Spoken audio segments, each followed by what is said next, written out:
The Kenya Association of Manufacturers has called on the government to work with speed in its implementation of the second phase of the 15% reduction in power tariffs if the manufacturing industry is to fully gain from it.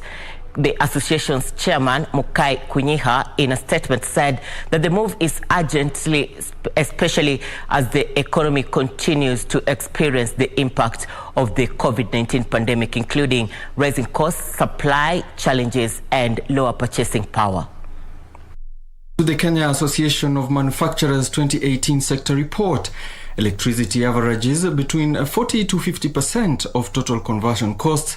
indicating that manufacturers in Kenya suffer frequent blackouts and low voltage, which translates to an impact on the competitiveness of sector products in the market. KAM emphasized that the high cost of electricity has been attributed to the various factors, including expensive purchase power agreements, high cost of fuel, multiple taxes and levies imposed on electricity bills, VAT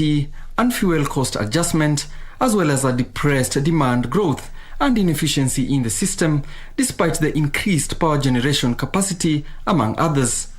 The body, however, welcomed the 15% reduction in power tariffs in the country, adding that manufacturers shall enjoy a cost reduction of between 2 shillings and 67 cents to 3 shillings and 64 cents per unit of electricity, depending on their respective tariff and consumption levels.